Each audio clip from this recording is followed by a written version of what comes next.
Hello, hello, hello. Why aren't we muted? There we go. Yeah, that was a bit strange. Didn't want to go live for a second there. We're doing it live. We're doing it live. I'm Alex, not to be confused with Alec. And this is Cheeto to my left or to my right. I don't know. Yeah. Either way, hello everybody.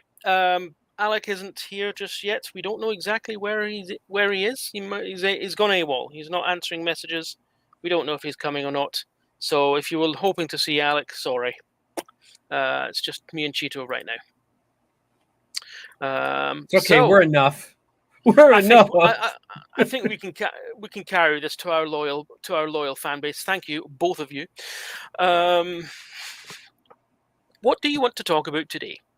I was talking about maybe music, but you're not such a music person. So, just I mean, when you talk about music in a certain movie, I'm like, I like all of Star Trek music, but I'm like, if you want to sit there and say, oh yeah, that was a banger soundtrack. Like I know I like First Contact and Generations soundtrack, but like other than that, I'm kind of like, I don't know. They all kind of blend together. Like, not that they're not good. It's just not that I can't discern like.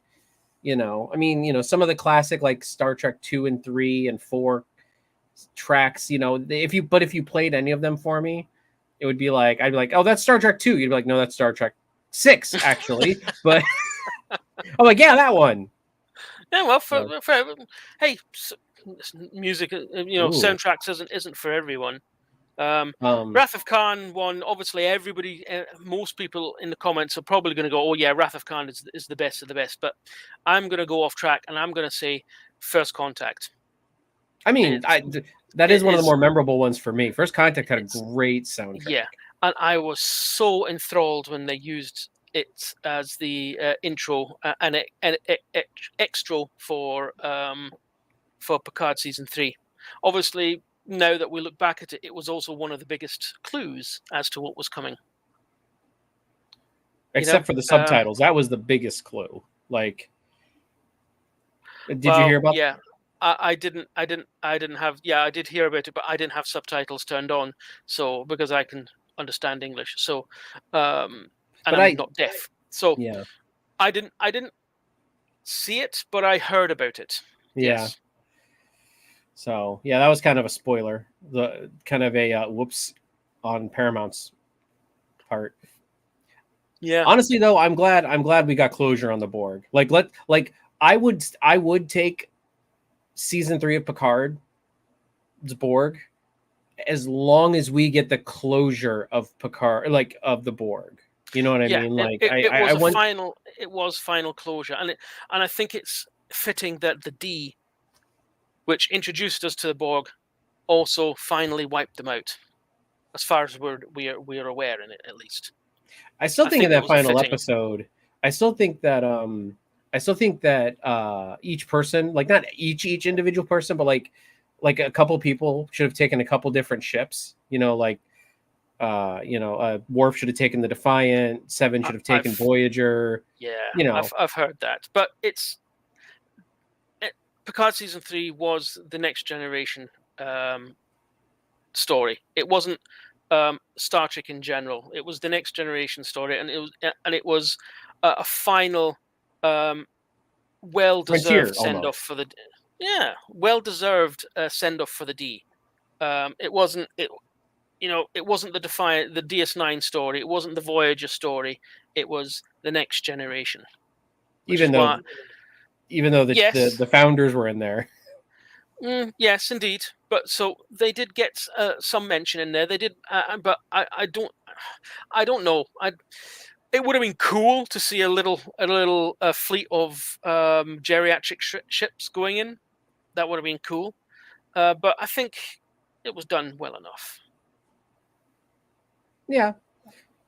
As I said, it would have been cool, but you're right. I mean, it was kind of, I think it would have kind of trounced on the Next Generation final mission feel.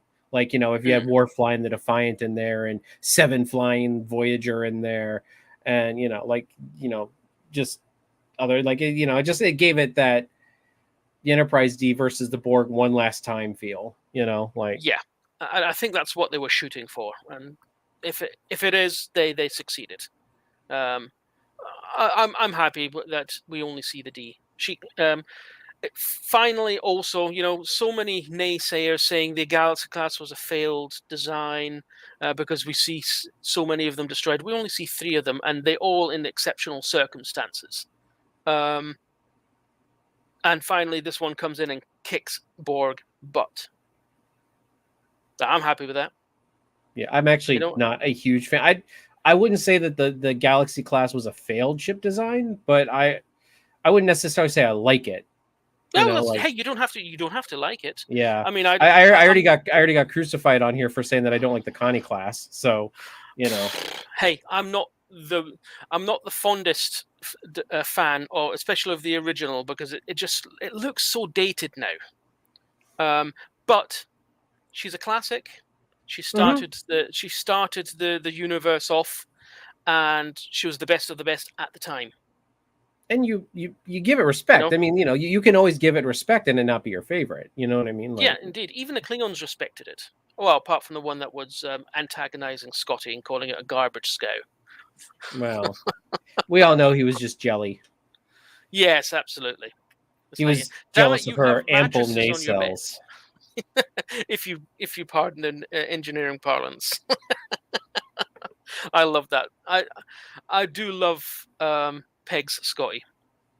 It's one of the bright parts of JJ universe. Question in the chat, left field question: any hypothesis on what the unknown threat that the Borg Queen is now guarding the gate against in the Picard series? They left that a bit vague, if I remember correctly.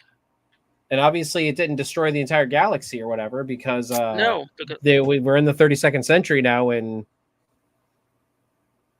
it's all a bit wibbly wobbly, timey wimey. So, I mean, maybe species 8472, maybe the shadows from the Babylon 5 universe, maybe that would be a nice crossover. That would be interesting. The shadows just come flying out of that whole whatever anomaly, whatever you want to call it. That'd be interesting. Mm-hmm. Put Starfleet on the back foot for a moment or two. That's what we can talk. We can talk about Babylon 5. I can talk about Babylon 5. I have no hypothesis for it. It never even entered my mind what it was. It's just I accept it as it's some great threat, and the Borg Queen is guarding the gate for us. Girardi. See, that would have the what is it? The Girardi Borg, Borgati, whatever they call them. That would have been something really cool to visit in the 32nd century if the Girardi Borg were still around. I've always said that. I've always everyone's like, oh, we don't need the Borg again, but I'm like, yeah, but there's still the Girardi Borg, and I'm like, I kind of would like to see where that went. But there were a lot of things in the 32nd century that I kind of wanted to see where they went.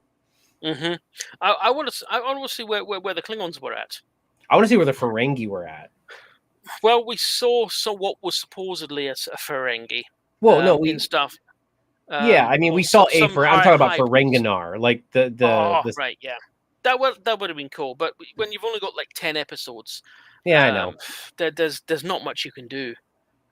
So unfortunately, the new format of series is it kind of stifles that kind of creativity in that case. But yeah, it would have been nice to at least have some sort of like a passing comment. Would have been cool. I mean, what happened when Rom? We all know that Rom became Nagus and started making reforms. Did they become benevolent? It was the Ferenginar benevolency rather than the what did you call it? The analog of the US. The Ferengi. It wasn't the Confederacy. What is the? No, Ferengi. I mean, it was called the Ferengi Alliance, but I don't know what else. I think it was a Ferengi Alliance. Yeah. But it's not an alliance. It's only the Ferengi. Like, that's what I love about it. It's like, it's basically false advertisements. Like, welcome to the Ferengi Alliance. Population us. Like, there's no other race in the Ferengi quote unquote alliance. As far as we know, at least. Yeah. Stephen brings up a very good point. Yeah, we never see the Galaxy class at its doing what it should do. It was designed for deep space missions. That's why families were on board. That's why it had so much room, so you didn't get cabin fever, and it had the best of the best technology at the time. And the tech manual says it's got 10 years of deuterium on board, and it can generate its own antimatter, so it can effectively fly 5 years in a direction and explore deep space, and then come back. That would have been fun. That would have been cool if we had if the next generation took on a little bit of the Voyager kind of plot, not getting lost, but going out into deep space and seeing all sorts of new stuff. I think that would have been interesting to see that. Yeah, a proper space exploration show. I would love for them to actually show a map though, like a map of where they're going. You know what I mean? Like, I know they don't ever want to tie down. I know they don't ever want to tie down their canon with a map. But it's like, God, I love seeing maps. Like Lord of the Rings. Like Lord of the Rings did it so well in The Hobbit because they're like, like Tolkien went, look, this is my world. We work in it. You know what I mean? But like with the Federation, like with Star Trek, it's like there's so many different components. It's like if you do put it down. There are maps, but they're all fan made. I don't think there's ever been. I don't think there's ever been an official map, like an official release by Paramount of even a Federation map, like not even like a galaxy wide map. Like I think the only one you ever had was in like the technical manuals or what are they called? The encyclopedias. Yeah, and even then it doesn't show any features. All it shows is this big blue round thing is the Federation. This red little thing is the Klingon Empire. This red or this green round thing is Romulans. Something like that. Yeah. Brian, the designer did say that the Galaxy class was supposed to have like a shopping mall on the star drive. If you look at any pictures, there are little round portholes roughly just before the neck and the star drive join. Little round portholes that go they're quite huge on the ship. That's supposed to be one big massive mall on that deck. It's never fleshed out though. We never see it. Well, neither they didn't cetacean ops. They didn't. No, they never fleshed that out either. I never saw dolphin. No, it gets mentioned. We get twice, I'm sure. I think. Although some people say that the only reason why they call it cetaceans is just because it's underwater because of cooling issues or something like that. No. She actually does say, "Have you seen the dolphins?" Oh, does she? The theory being, cetaceans like whales and dolphins are very good at navigating in a 3D sphere. Navigating 3D space, 3-dimensional. So learning from, I don't exactly know how the data gets fed into the computer, but they apparently help with the long distance navigation and stuff like that. They even on Rick Sternbach's blueprints, they even have their own dedicated escape pods, which they did not. They didn't have them on the Enterprise E. The Enterprise E was made to truck. Yeah, the Sovereign class was designed to fight the Borg. Which is why when she enters the battle in First Contact, she shrugs off the Borg weapons at first. Yeah, but so are the Akaran and the Steamrunner and the Saber. Like a lot of those ships were designed like post Wolf 359. Post Wolf 359, they really changed the way that they were building ships, and I don't blame them. You know what I mean? Like I don't blame them for changing it up because the Borg were a threat. And then the Dominion too, obviously the Dominion came later than the Borg, but still. Indeed, but it did mean that we've got a whole bunch of ships that we've developed to fight the Borg. and the Dominion aren't as tough as the Borg. So, we did see Akira classes in the fleet battles. In the distance, you see some steam runners and stuff like that. Yeah. But you don't see any Norways or Sabres. No. Yeah. Oh, that's an idea. The unknown threat is Squire Trelane. He's come back. His mother has let him loose. I always thought it should have been Q, because the whole season was based around Q anyway. Well, season 2, yeah. Yeah, that's what the unknown threat was. Actually, that's where it's in. Yeah, obviously. Yeah. Oh. Indeed. But no. I think in season 2, my only issue with season 2 is they tried to do too many things, like the Girardi Borg, Q,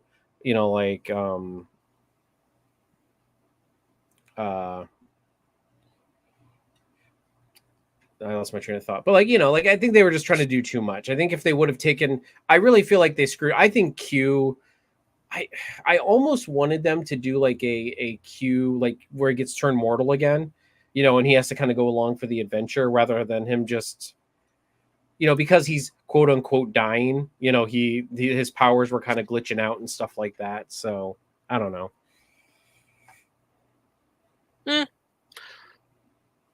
Who knows? But and Trelane probably was a Q, or at least a subspecies of the Q or something. Yeah, I would go with that. I mean, although his powers were apparently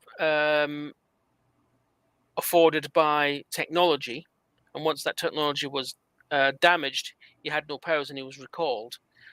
But that could be a gimmick. That could be him just pretending to have a weakness, for example. Who knows? But we do know that's that part of the game. He made that weakness so that they could find it. I don't believe it's the same Q that we encounter in Next Generation, but no. I'm fairly.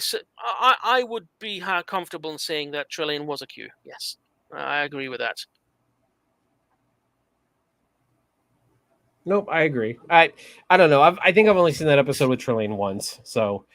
Yes, Squire of Gothos. I've seen it a couple of times. It's one of the better episodes, I find. It's quite fun. And of course, isn't that the same guy who eventually plays one of the Klingons? Mm-hmm. I think the so. Actor? Yeah. Kor? No, he doesn't play Kor. That's John Colicos. Anyway, he plays a Klingon eventually. I thought he played a Klingon of some sort. I don't remember. It was Kor. Zombie Trek begins with the rise of James R. Kirk. No, I think the rise of Sam Kirk coming back. Ooh. Zombie Sam Kirk. Well, yeah, we see him die on screen. Well, we see his corpse at least. Zombie. Oh my goodness! Imagine zombies that can beam in from wherever they want. And so they don't have to shamble along anymore. And of course, if the ship is it has a hull breach, they will be preserved in the vacuum of space, so they won't rot. Interesting concept. Mm-hmm. Zombies.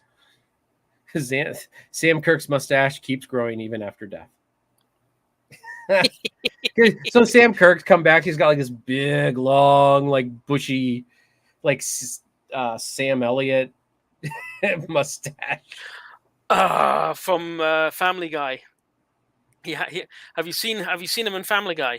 No, I don't watch Family Guy. Yeah, he plays after Adam West died. Spoilers. Adam West played the mayor of Quahog, which is where Family Guy is based. So they needed to come up with someone new, and they got what's his face to come in, Sam Elliott to come in, and his mustache is alive, and he has a little mustache farm. That reminds me of that Bugs Bunny episode where that big red hairy thing like keeps running like that's what you said that, and that episode of Looney Yosemite Tunes. Sam? Is it Yosemite Sam? No. There was an actual episode where this guy. Oh, you're right. Yosemite Sam does have a big mustache, but like, no, there was an episode of Looney Tunes where Bugs Bunny's like going after this guy, and he's like big and he's red and he's like all hairy and he kind of looks like Cousin It with arms and legs, and he's angry. It's really, you have to look it up. It's really freaky. Listen, Looney Tunes I think ruined my childhood because some people would say Looney Tunes made their childhood. Made my childhood freaky. And it made me want to cross dress, apparently, since Bugs Bunny did it. Oh yeah. Yeah, a lot of, I must admit, looking back at it, some of my favorite cartoons as a kid, I now look at them and I'm like, they were dickheads. Like Tom and Jerry. Loved Tom and Jerry. Jerry was an asshole. More often than not, Tom is just minding his own business. Jerry creates calamity, and Tom is always the one that gets the blame. Tom's just doing his job. Yeah. Trying to keep the vermin out. Indeed. But hey, it's for kids. You're not supposed to give it an adult critique. Bugs Bunny was a mad scientist enforcer that Bugs ran afoul of. And then apparently Gossamer is the big red Looney Tunes thing. I'll have to have a look at that. I don't know why. It just popped in my head when you were talking about his mustache being alive and just... That's fair enough. I mean, my mind sometimes links subjects together in very, very weird ways. Yeah. We could be talking about and something goes off in my head and I start talking about Z or Z, as you Americans call it. Yeah, so yeah. We say Z here in the Americas because America. Mm-hmm. Just so it rhymes with V for the zombie song. tribbles. Zombie tribbles. I'm fairly certain someone did that. Someone also did Borgified tribbles. I mean, that's a way that they could build an army rather quickly of Borg, is Tribble Borg. Yeah. Although the reproductive system stops, if I remember correctly, once you're Borgified. Oh man, they don't like to smash. We are the Borg. We will smash your hot ones. Prepare to be boarded. All they need to do basically is just let them reproduce for, let's say, a day, and then you've got an army, and then assimilate the whole lot. Just spray the room full of nanites. Let them Borg nanites. Let them do their job. And then you've got this veritable army of Borg tribble. Be like, I am 7 of 9 of Tertiary Junction 001. Prepare for my nanites.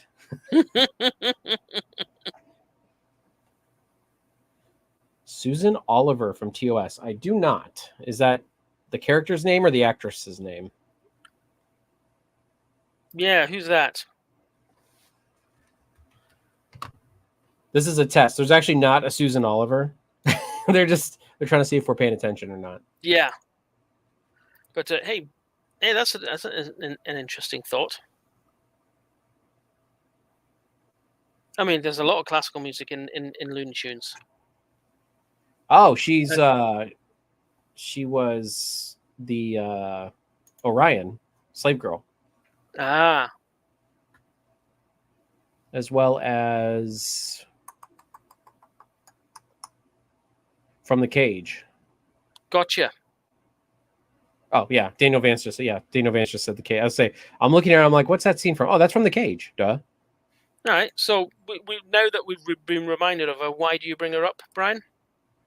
Because were they talking about her? They're going to. Could you imagine them assimilating an Orion? Those pheromones. Dang.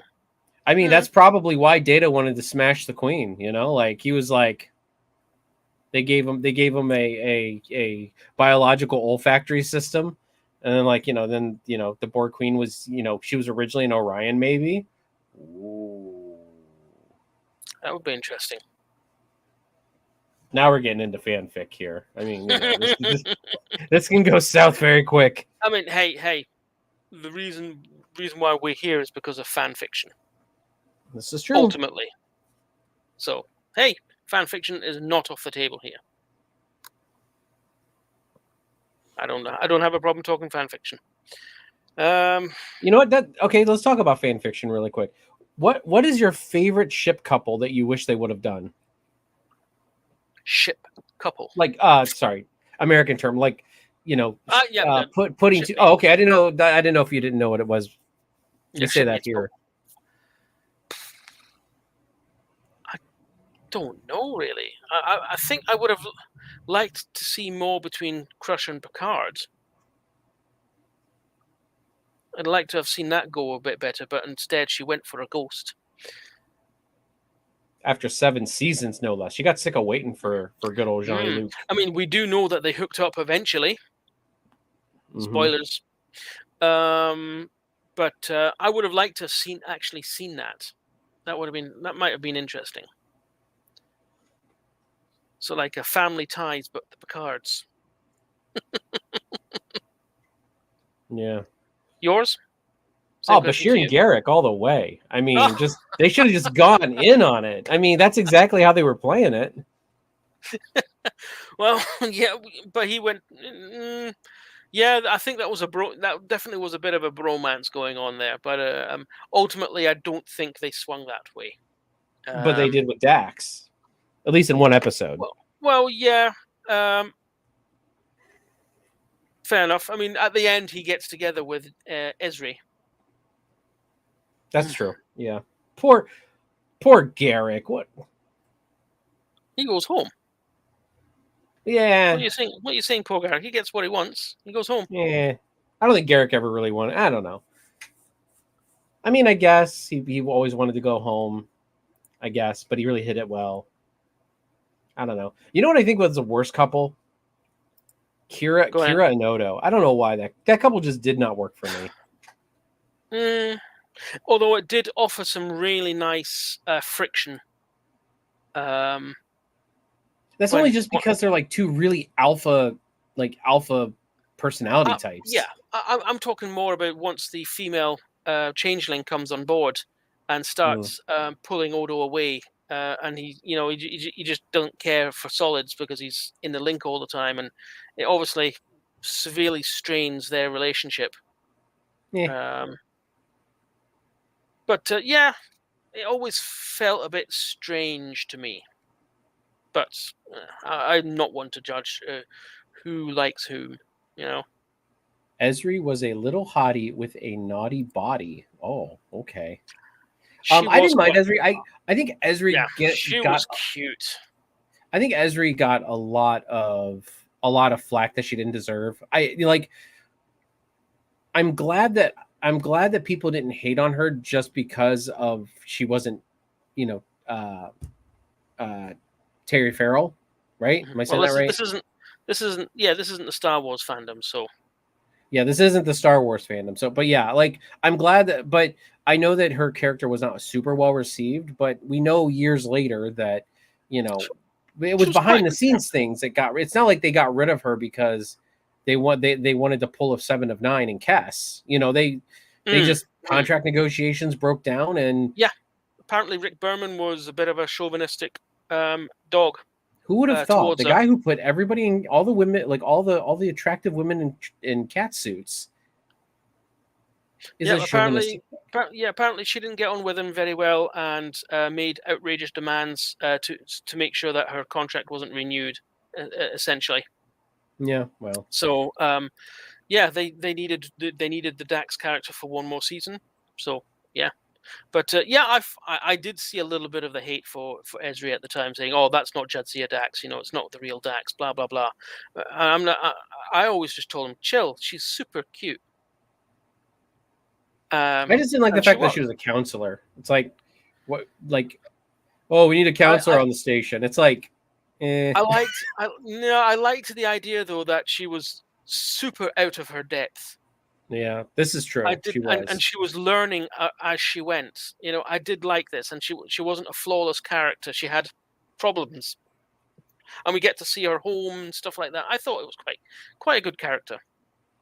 I actually thought met they her. did pretty well with what they had, and I think that the actress did well with what she had to deal with too. With coming in like this, and especially in the 7th season, it's like they already. I think they knew that they were ending at the 7th season when they started, right? I'm fairly certain they knew that was the. I think at that point, 7 seasons was pretty much the standard. So I'm fairly certain. I mean, it looked very planned. It wasn't as hurried as, say, Enterprise, for example. So it seems that they knew the 7th season was the last and planned it out right. But they couldn't just have Dax just suddenly disappear and not be in. I mean, they could have killed off the Dax symbiont as well as Jadzia.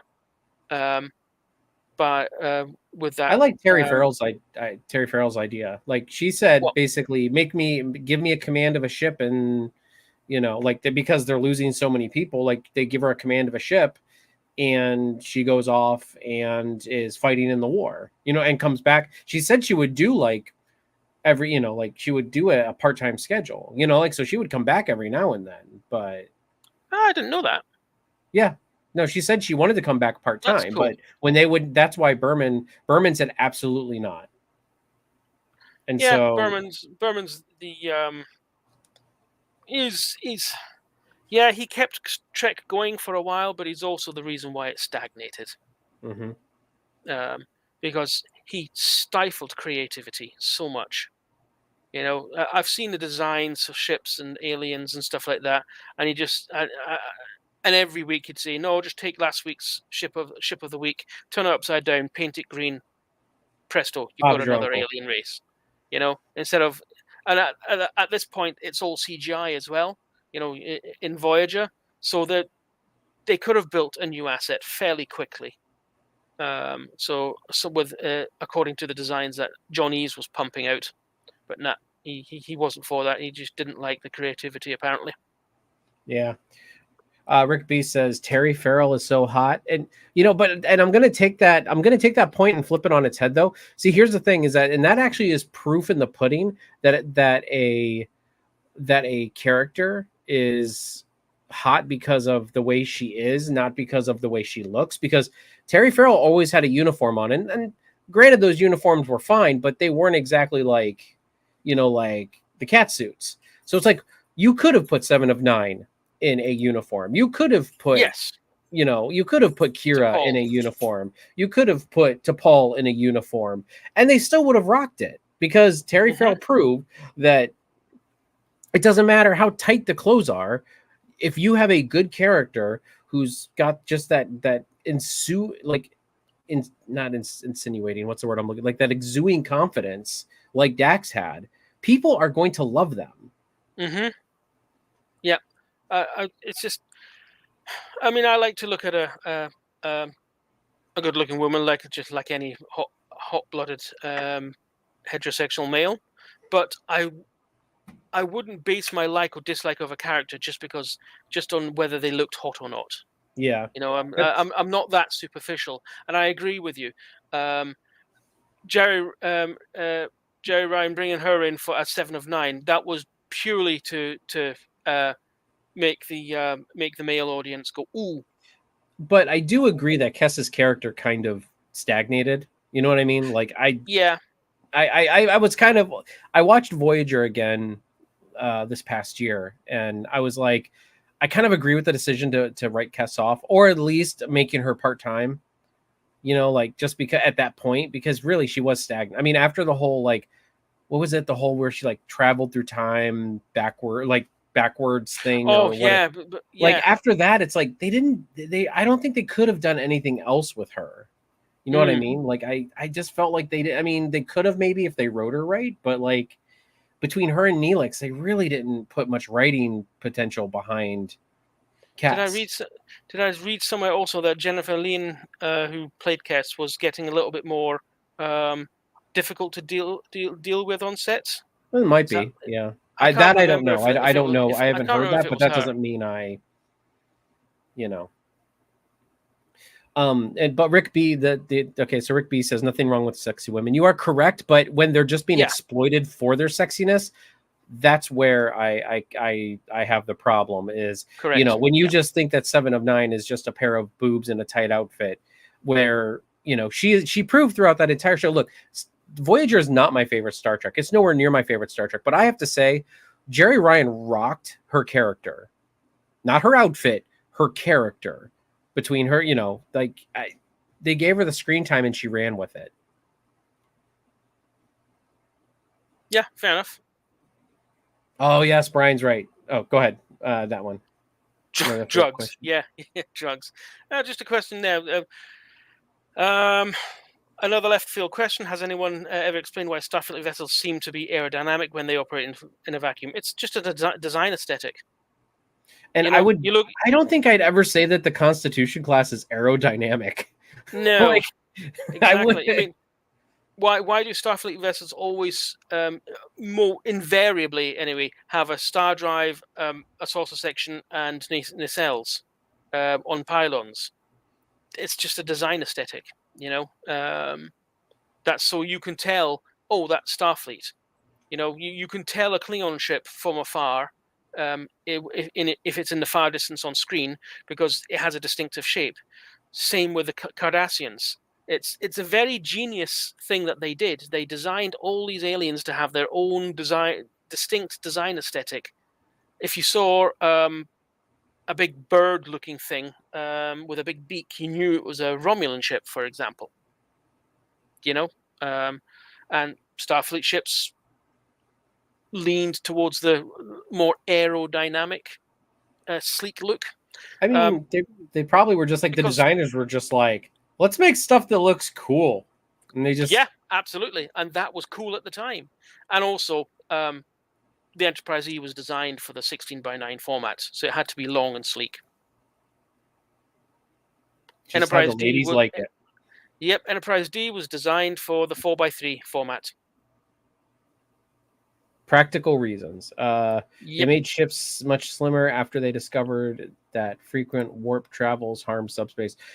I don't think. I honestly don't think that was it. That was all to do with the damage the warp coils did. Is basically the way the warp coils generate the warp bubble. That was it was basically folding space, warping space. Hence why it's called warp speed, and that was doing the damage. It wasn't to do with the ship's shape. And a lot of people theorize, this is headcanon, but a lot of people theorize that's why Voyager had the nacelles that rotated up when they warped. Variable warp geometry. They never like no other ships ever had those. So you can't really say that. Unless Voyager was an experiment. Yes. And then they just, instead of making all the ships like their warp nacelles go up like that, maybe they just that's the general gist of it. The Intrepid class used the flappy warp nacelles for the variable warp geometry to help lessen the damage, and then they came up with better technology, and which is why just implement it so they didn't have to do the floppy. Exactly, which is why it annoys me that Star Trek Online has the Voyager J, right, with the negative space nacelles, which still tilt upwards when it wants to go into warp, because they have no imagination. Oh, well, the original Voyager did that, so the new one has to do that as well. No. Yeah, no, I don't. I mean, that's kind of the headcanon of it, and I mean that's fine. Like, if headcanon doesn't break canon, I'm okay with headcanon. Yeah, like I'm sure I've read it somewhere that's exactly what it is. I don't know if that's ever been confirmed canon wise though. Probably not. I think it's probably in a tech manual or something like that. Which maybe. Yeah. If anyone knows out there in YouTube land, let us know if it's in a tech manual somewhere. I do remember reading something of that ilk though. So as far as I'm concerned, I agree with you. That's my headcanon as well.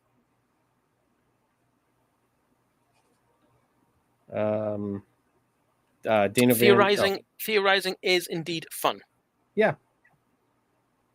Voyager J is an ugly ship in my opinion. I mean, a lot of Discovery era ships, I think they tried too hard to make them look futuristic.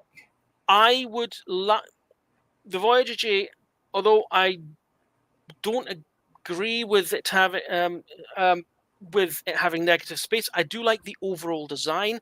If they just had it all together in one coherent ship, I think it would look better.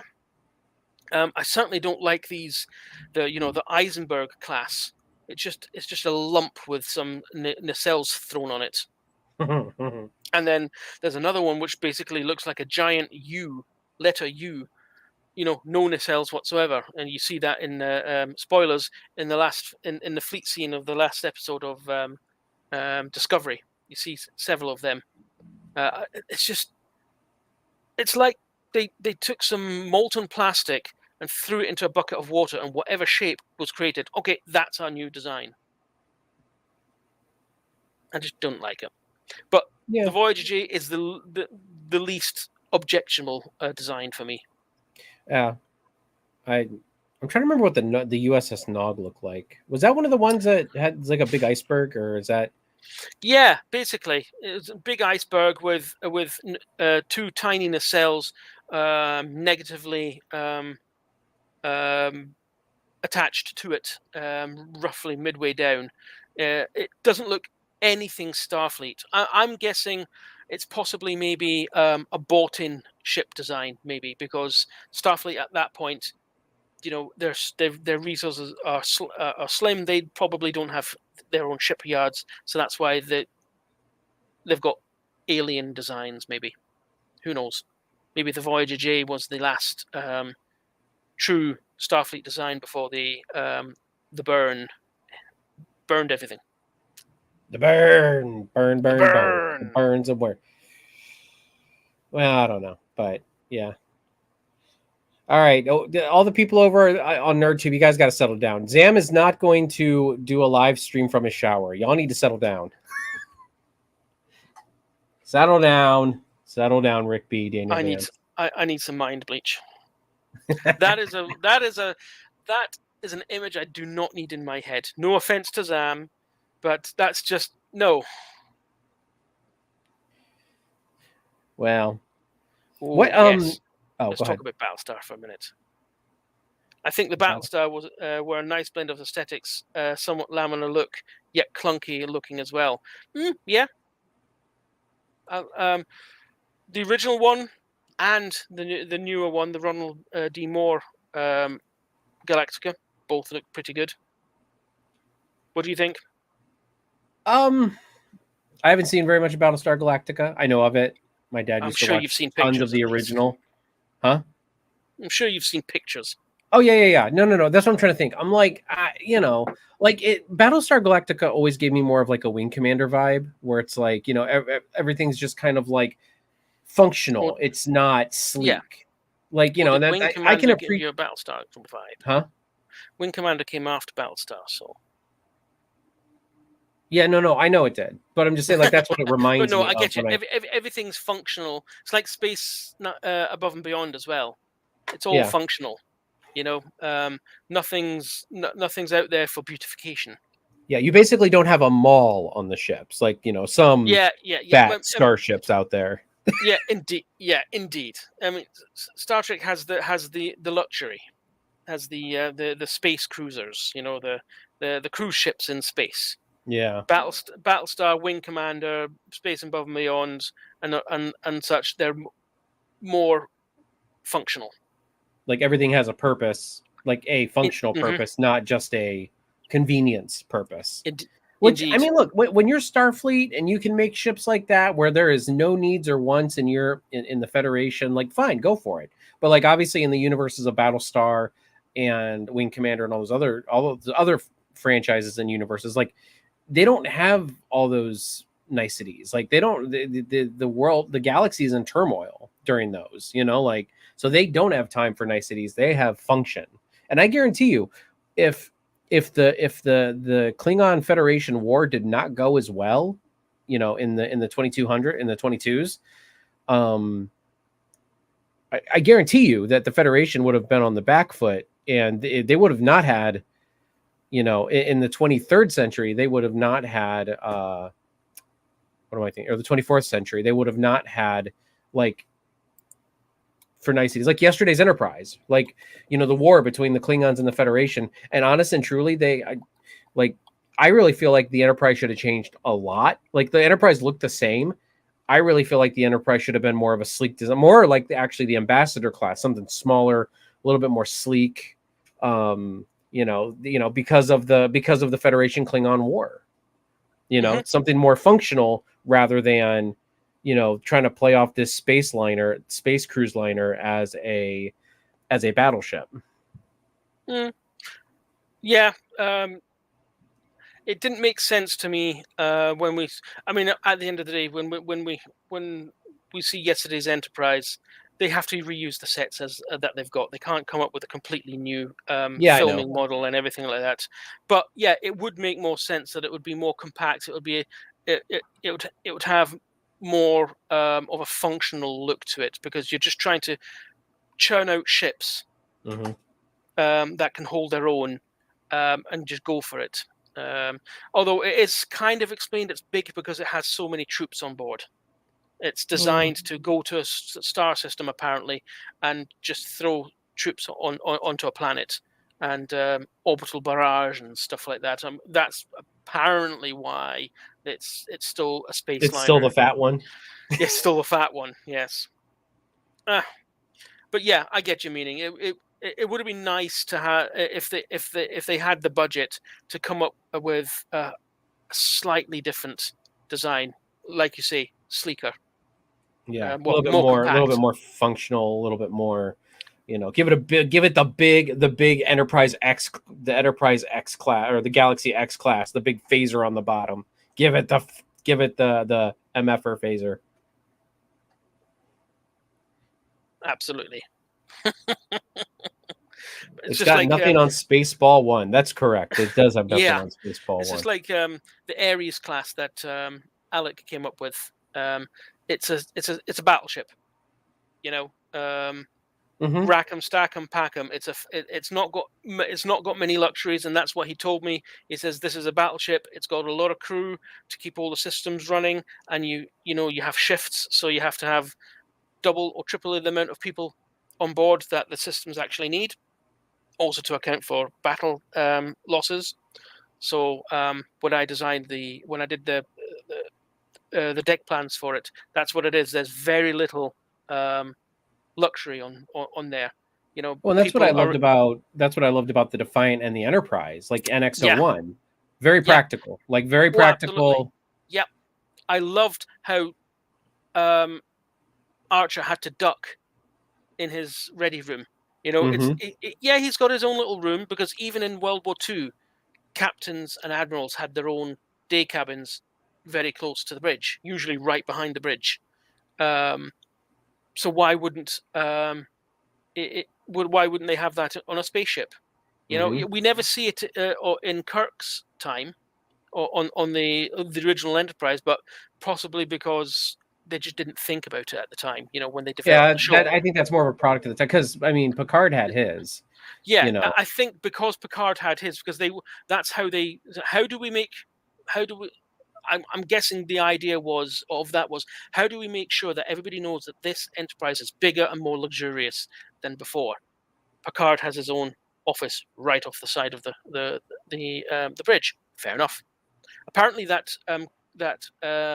settee that you see him sit on every so often, apparently that pulls out and makes a bed.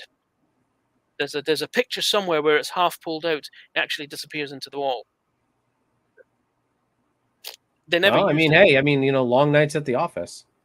You know, when Beverly makes some house calls. Computer, lock the door. Beverly comes in. Picard's like, "What's the sheet for?" "I'm going to make you a ghost." "What's the spray paint for?" "I like green ghosts." I like green ghosts. When they could have just replicated a green sheet, you know. Yeah, carpet. Yeah, the Enterprise D was absolutely the pinnacle of just luxurious like carpeted walls. Like, Yeah, yeah. Hey, that was luxury back in the 80s. You know, that's Yeah. that's how you said, check me out. I've got carpets on my walls. You know, I do like the design aesthetic of the Galaxy class interior as well. I've always said that if I had the money, I wouldn't put carpets on the walls. If I had the money, you know, if I won huge amounts in the lottery, you know, and I would get Herman Zimmerman or someone close to him to say, right, I'm getting my own house built, and the bottom floor or the middle floor, whatever, is going to be the geek floor. I want it to look like the interior of the Enterprise D. Go. You know, that's what I'd do, because I love I know the corridors are actually from the Enterprise A. Well, the refit Constitution, and they've just redressed them. But I love that kind of hexagonal look to them. Well, and it makes more sense when you're designing, because I mean, technically, like the ship was sleek and it was, you know, it was not flat. Like it's not like it was this and then this. Like you had to have a bit of an angle going up, you know, on the outside hallways of the ship. So I mean, why not make them all that way to make them uniform? You know? Yeah, it's also the design with the walls coming down like that. It gives you room to hide all the plumbing. Yeah, and the wiring and stuff like that. And on some of the walls, those panels actually hide storage lockers. We see that in NX-01 as well. You know, the corridor panels, they can open them up, and there's stuff that you can get at behind them. I like that. I like sandwiches. We need sandwiches in those. We need sandwiches, definitely. I'm fairly certain freeze-dried sandwiches will probably go down better than some of the ration meals that they were talking about in what's that episode? Was it the one where they were stuck in the shuttle pod? Yeah, what's it called again? I don't remember. It did. But yeah, they're bemoaning the rations. Well, I do like, as I said, I do like the design of the interior of the D, like you said. But yeah, I don't know. I'm glad the E went the way it went, though. Like when they did the E. The E's interior is lovely as well. It's really nice. I mean, the bridge is a little bit darker. That's fair enough. It's designed for a movie. I do like the different levels on it, how it's got all levels going on. I liked the refit Enterprise D bridge as well, because it had the wing stations, so you had a platforming going on there as well. But the E took it even further. So it's an interesting interior as well. I like it. I mean, Frank Parker Jr. has a bridge set that he built himself that I really like, but it's very like condensed and very, you know, and very functional. You know what I mean? Like, so it's not like big and gaudy like, you know, the Connie, because let's be real, like the Connie class bridge for the time was pretty like big and gaudy. You know what I mean? Like, and then the D took it even further. Yeah, absolutely. Yeah, I mean, if you think about the command centers of Earthbound ships at the time, you know, especially naval ships, they're quite compact, and there's not much room in them. Even on the supercarriers, you know, in the bridge, you're still having to, you know, people were still having to suck their gut in to let the captain pass and whatnot. Well, and I mean, the bigger you make it, the bigger the target is for the bridge. Yeah, indeed. So when the Enterprise was first seen in the 60s, it's like, oh, look at this spacious command center. You know? And then then Enterprise D took it even further. You know? Then the Enterprise D just turned it to 11. And then the Enterprise E it looks bigger, but I think it's roughly about the same size. It's just got more going on. Which one? The Enterprise E. Oh. You really think it's about? I always thought it was more condensed. Maybe, I don't know. Maybe it was about the same size. I think it's got roughly the same footprint, give or take a few inches, as the Enterprise D. It's just got more going on, so it looks a little bit more compact. Okay. Maybe the captain's chair is just not as big. Doesn't squeak like on the Enterprise A though. Squeak, squeak, squeak, squeak. I miss my old chair. Captain's chairs. What's your favorite captain's chair? Oh, If you had to, if someone said, right, you can take one home, which one would it be?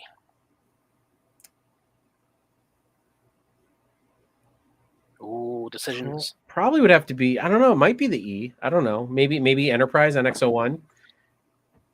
Like, I'm not going for comfort. I'm going for like what would like my favorite. Like, I love Archer's command chair. It's just like his command chair looks like it's not made to be comfortable in. It's made to command in. You know what I mean? Like, because Archer's always up. If you ever notice watching, Archer's always up and moving. Like he's always up and like whenever he goes to talk to his people, he gets up and walks around the bridge a lot. Yep. Whereas Patrick Stewart, when he would, doesn't that get explained in one episode?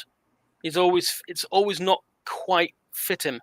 Yeah, so, it doesn't. Yeah, he says in one episode, and Trip spends the entire episode obsessing over it. Yeah, trying to figure out how to make it more. And he figured out it was just slightly too high or too low, something like that. But no, I like your thinking on that. Yeah, I do like the NX-01 command chair. It's quite nice.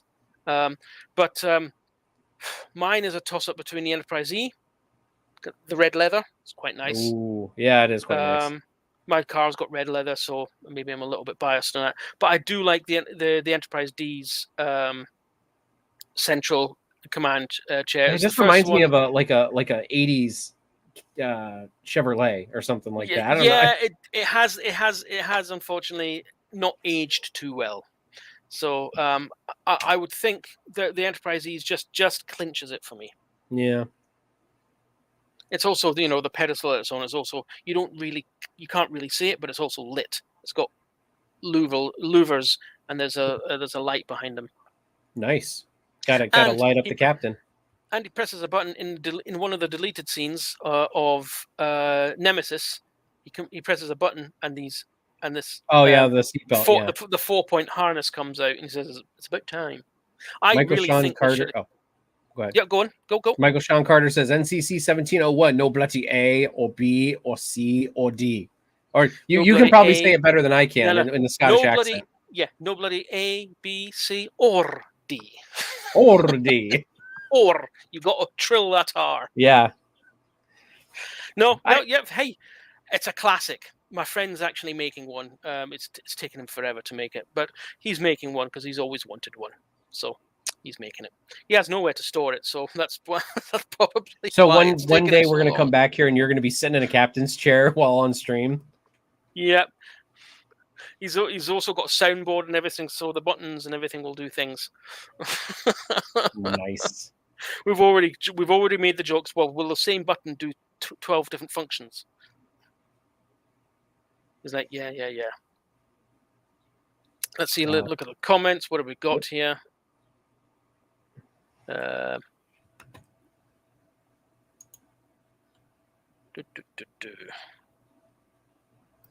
What's Jonah saying?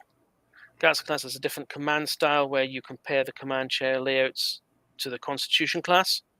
Well, yeah, because the Constitution class and all the ships that we saw until the next generation had one central command chair. Spock was always off on his science station, even all through the TOS movies. He's always got his own station somewhere around the bridge.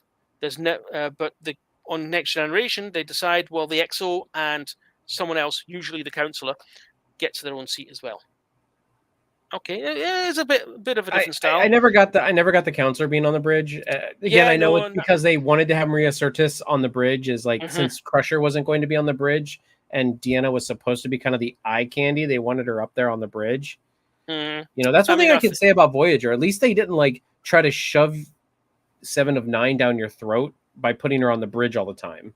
Yeah, she was mostly down in engineering or in her cargo bay.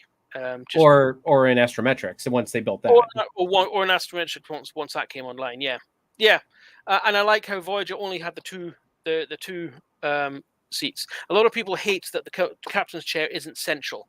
I don't mind. They're next to No. each.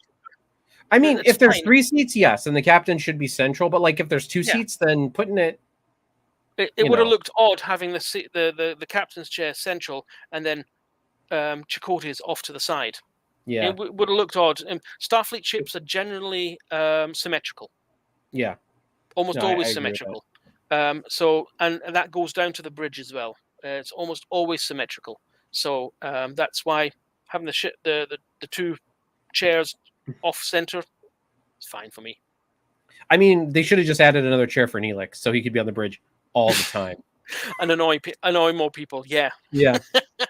I mean, he did invite himself on the bridge a few times anyway. So I've just started watching Voyager again from the beginning, and I think it's like episode 5, 4, 3, 4, or 5, where they go into the cloud, and he just pops up suddenly serving canapes. It's like as Sturtis, the morale officer. Go. I was just gonna say Sturtis. I was just gonna read the comment. Sturtis is a Greek Brit. Did some topless work. Oh. I think that ruins. I think that ruins the spectacle of it though, because like like I that's why I don't search out stuff like that. Like if I see them in a movie that I'm happy to be watching, okay, fine. But like I don't go and find like nude work of anyone. Like I know Scarlett Johansson. Like she's she's my babe. Like all time favorite babe. But and I know she's done nude work. People have told me, but I have never gone and searched it out because I don't want to ruin that spectacle. Like I don't. Yeah. I don't need to see that. I mean, and I don't judge her either. No, no. No, it's her body. She does if she wants to do like a part that includes top. I mean, people get topless in real life, so movies can be about real life when things happen, like sex scenes, topless scenes, everything like that. Like it's not. And if a story, as long as they're not cramming it into a story, as long as it's organically in a story, I don't think they should shy away from it. But at the same time, don't shove sex down our throats either. Yeah, exactly. Does Ares have a joystick? Not that I'm aware of. Well, I'm not gonna lie. I am a fan of a good joystick. I'm not gonna lie. So. That is a cringe moment in Insurrection. I actually don't mind it. The fact that it's there, I think it's a cringe moment that they do it. Yes. Like the way they do it. Like, why is Riker the one using the like? I think that the way they went about it was very cringe. Now, like, if like the navigation was, if the navigation was knocked out. And and like that, like that's like the analog like way to like do. I don't know, like you can make up some reason why. Then I guess it would. Yeah, they could have done. But like the way they went about it was like, I gotta. This is gonna take precision. Get out the joystick. Give me the manual controls. Yeah. If you needed precision, why don't you? You should have the joystick always. Then, if the joystick gives you more precision, then you should always have the joystick. Yep. In that case, because you're flying around in several million metric tons of starship, and especially if you're going through an asteroid field, for example, if you need precision, then why is the joystick not always there? Did the NX have a joystick, Hell? I don't. The NX had. Yep. You see Travis every so often scoot to the side and pick and take it, put his hand on it. So I like that, but that's because it's a very primitive ship in terms of what we'd seen before in Star Trek lore. So it's still got physical buttons instead of even though they were basically door stoppers, I think, with text on them.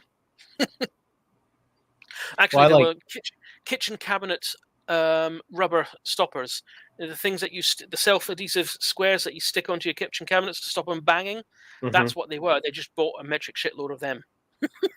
Started sticking them onto panels. Right. But it did have a joystick. You see Mayweather use it quite a few times. But you're right. Now that you say that, I do remember. It's kind of it is kind of off to the side, like because he does slide around quite a bit up there. If I remember right, doesn't he? He does. Mm-hmm. It's pretty, does slide pretty around a large bit, yeah. panel. Indeed, apparently his seat is on a track, Mm-hmm. so it goes back, goes left and right. I think Paris had one. I was just drawing breath to say that, literally. His seat is on a track as well, supposedly, but I think it's in real life. I think his seat just had wheels. So Yeah. So yeah. Yeah. But no, it's the whole joystick coming out of the floor, and Yeah, it was just a cringe moment. I'm like, ugh. It just felt very forced. Like, yes. Whereas with Mayweather, it's like it felt natural. You know, like I didn't even hardly remember it, only because like, and I've seen Enterprise many times. There you go. Yeah, but it more felt natural for that. Indeed, because he's tipping away, and then he just quickly shifts to the right, and then puts his hand on the joystick and does what he needs to do. That's fine, and you see him when he does when they're going into the expanse, and they do the big massive loop to get behind Duras. You see him, and you actually see him pull back on the joystick. He says, "Hold on." Oh, go ahead. That's a bit of fan service that I always thought was like, that's the one thing Enterprise didn't do very well, is that some fan service they did in their show, like bringing the Durases back. It's like, okay, the Durases are not the only evil Klingons in the Klingon Empire. You know what I mean? Like Indeed, you could have made.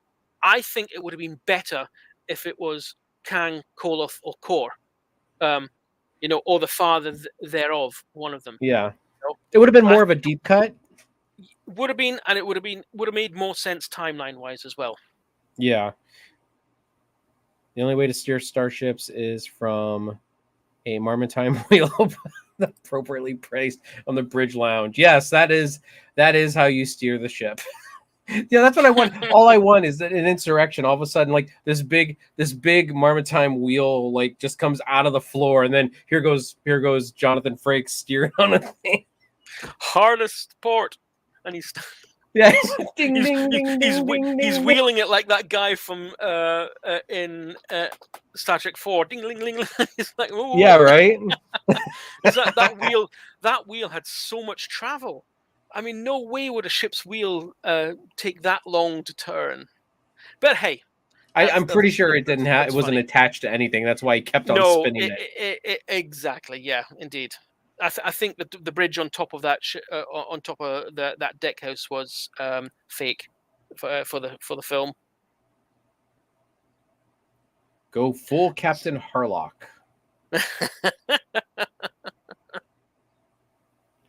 I think Voyager had the strangest episode with Paris. Why do you spell Paris with Pyrrhus? Like P-A-R. Paris and Janeway developing into salamander. Like de-evolving into salamanders. I mean, we could do again. Brian, be careful what you wish for. We could sit here for a whole another hour talking about cringe episodes of Star Trek. I mean, the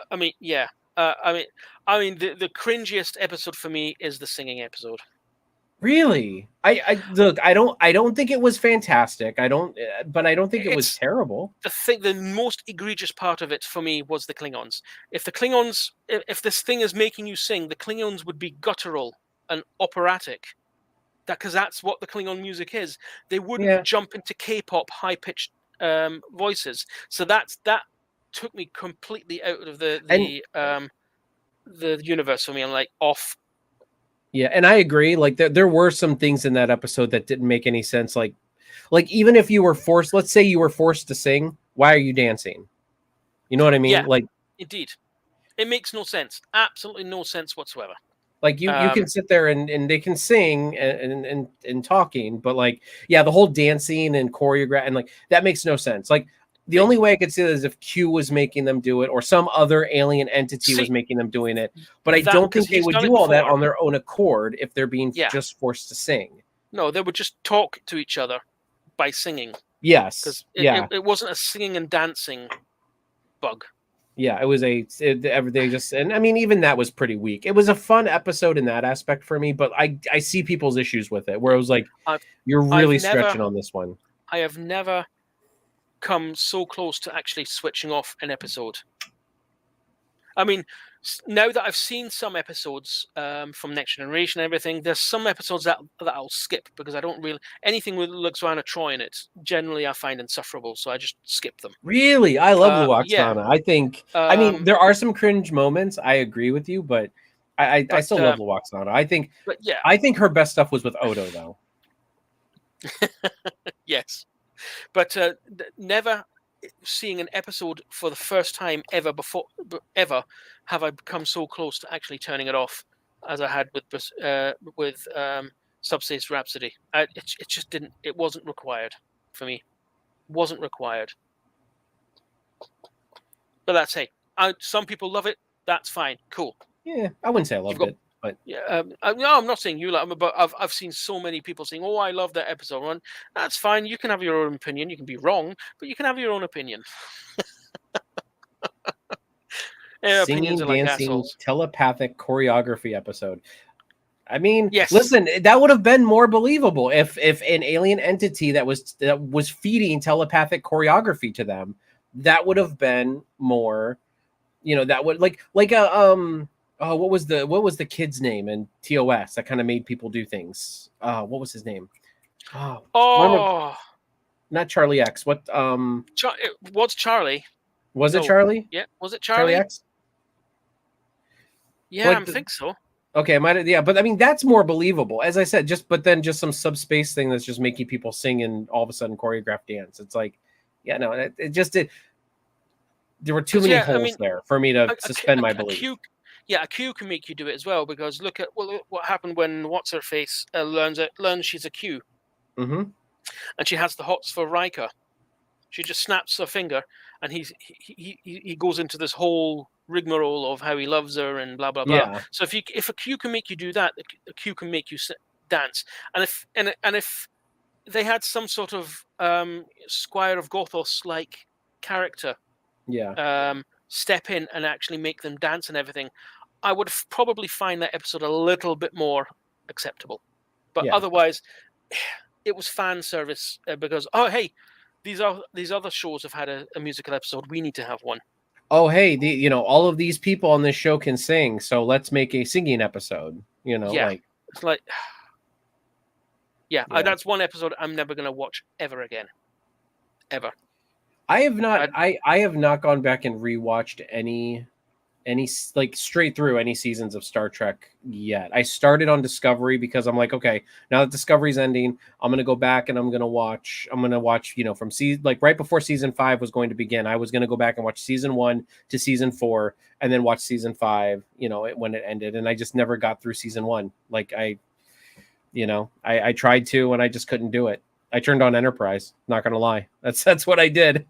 Fair enough. I mean, I'm sure what I'll do is when the next season of A Strange New Worlds come out, I'll watch the previous episodes just to remind myself. You can skip Subspace Rhapsody because I'm pretty sure the only thing that happens in that episode is they sing and dance.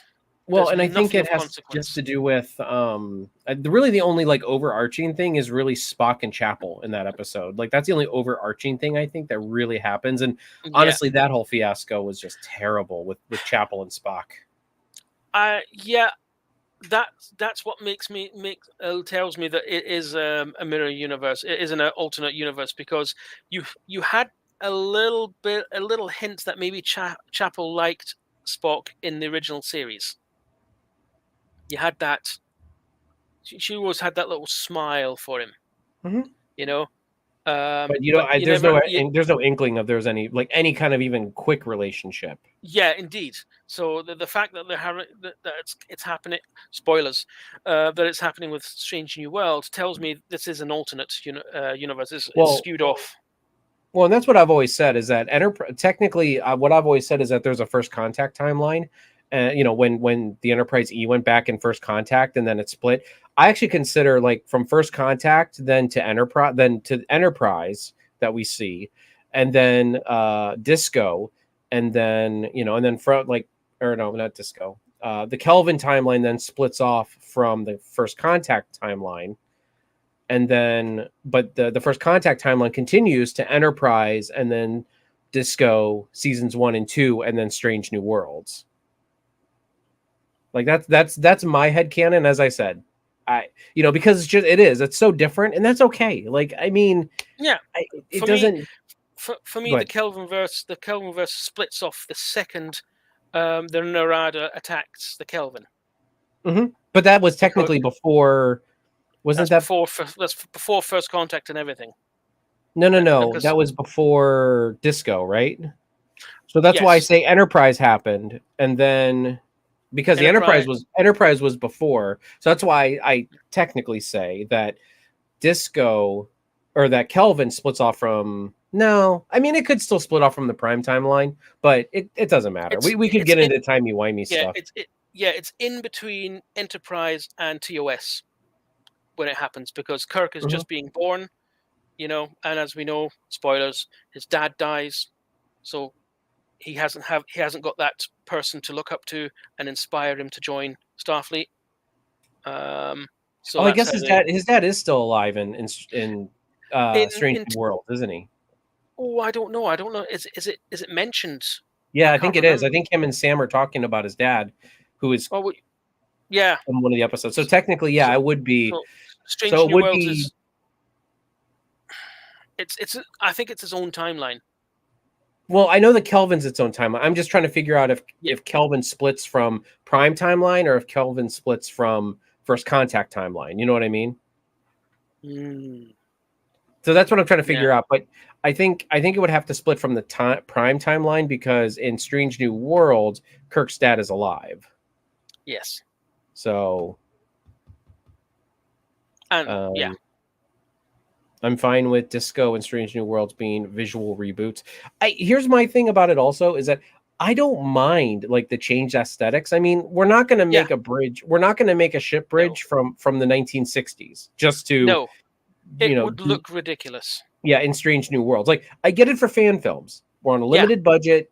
It works. It works with fan films. But like when you're doing an actual like production, and you have a budget and everything like that, I feel like Strange New Worlds has done a great job at honoring the 60s as well as updating it and not really going too crazy. I think Disco went a little crazy with their bridge designs. Yeah, their bridges are huge, abnormally huge.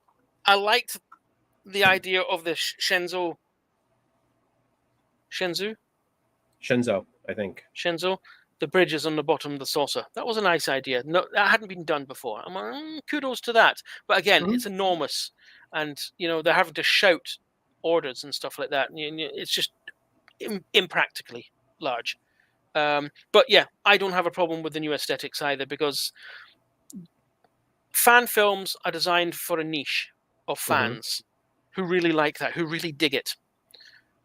The studios need to make something that's going to appeal to a wider audience, and no one's going to, if they're channel surfing, for example, or they're saying, "Oh, let's watch this. This is new," and it looks like directly something out of the '60s. They're going to go, "What is this shit?" So like I've got a phone that's smaller than that, than that device. It just wouldn't work. It wouldn't work. Jonas Kloss says Kelvin did split off because Enterprise went back in time. Kelvin did split off because the Enterprise went back in time after the Borg, everything after First Contact. No, and that's what I'm saying is that there is a there's three timelines in my opinion, in my headcanon, there's three timelines. There's the the Prime, the First Contact, and the Kelvin. I'm just trying to figure out, because the Kelvin timeline technically branched off. I was trying to figure out if it branched off from the Prime or if it branched off from the First Contact timeline. Because technically, First Contact timeline was in existence. We just didn't really talk about it when the 2009 reboot happened. But in order for that to be, because the events that set the Kelvin timeline in motion was Spock in the Prime timeline going back, and the Narada going back in time to before Kirk was born, like right before. And so I don't know. As I said, it doesn't. I mean, I consider there are 3 timelines. I guess it doesn't matter where they split from, but yeah, my head's beginning to hurt trying to figure that out. I know, right? It is what it is. What I want to know is where's the Honka Honka Bird and Love timeline from the Avalon universe? That's what I want to know. I think they could have done so much better with Disco and Strange New Worlds in terms of visual closeness. Battlestar Galactica looked beautiful too.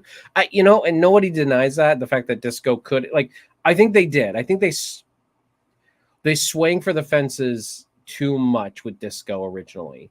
I really feel like they did. They tried to make it look too different, and but it's just the same thing can be said about the 2009 reboots, is because I mean they made them look like Apple stores, and the engineering sections look like breweries. Oh wait, that's because they were filmed. That's in because breweries. they are, yes. But The corridors again look like an extension of an Apple factory. Yeah. White or the overall white. You can tell that J.J. Abrams has an iPhone. Kind of okay with communicators being the size of cell phones, though. If someone says, well, that's hardly advanced, you can say, can you transmit directly to the moon with yours? This is true. This is true. Fair enough. I mean, how far do communications go, though? I mean, on a ship, yes, but I did when because when they're on an away mission, they can just tap the comm badge and talk to the ship. So yeah, but how far away does that go without an actual communication device? Yeah, we've seen in episodes that they've contacted the ship when the ship's not even in the same system. With their comm badge, though, or do they have to use some kind of... with their comm badges? Okay. In Voyager, for example, we see that where they leave Chakotay and Janeway on that planet because they've contracted that thing, and the atmosphere of that planet is keeping them alive. Is keeping them alive. The ship is at warp for a good couple of days before they lose communication. This is true. But did they have any boosters or anything? We don't see any. We don't see anything, and they don't leave anything. They don't say that they've left a communication buoy in orbit or something like that. And I'm fairly certain. I remember seeing someone flip open a communicator and talk to a ship that's not in orbit either. I can't remember where I'm remembering that from. Might be the 2009 films. I don't know. Well, I mean, in 2009, you can basically transwarp beam from Earth to Kronos or wherever they were. Yeah. Physics in the Kelvin universe, I don't really count as physics. As with anything, the technology is as good or as bad as the writers need it to be. I do believe you're right, though, about the communication buoy in orbit. I think there was some kind of booster that was letting them stay in contact for a while. It's possible, but it's not mentioned as far as I'm aware. Okay. They just talk about they will be out of range at such and such a time, and we'll get in touch at that point. The Hobus star goes up in all 3. What's a Hobus star? The Hooby Stank star? Yeah, I have no idea what the Hobus star is. You mean the Romulan star? Yeah, Romulus?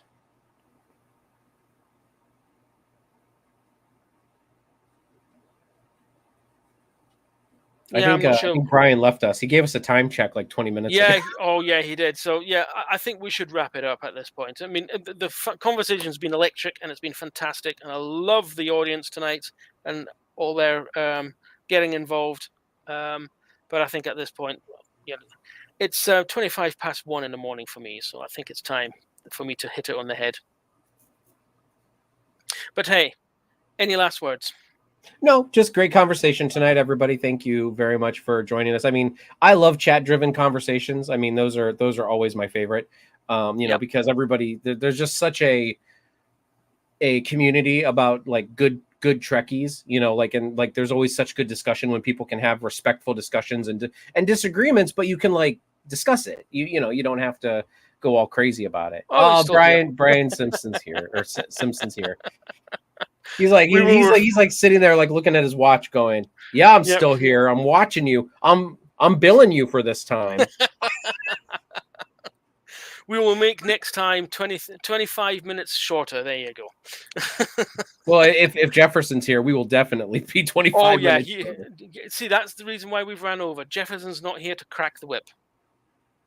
But yeah, like you, I love conversation-driven streams. So you've been fantastic tonight in the comments, and we will look forward to seeing you next week.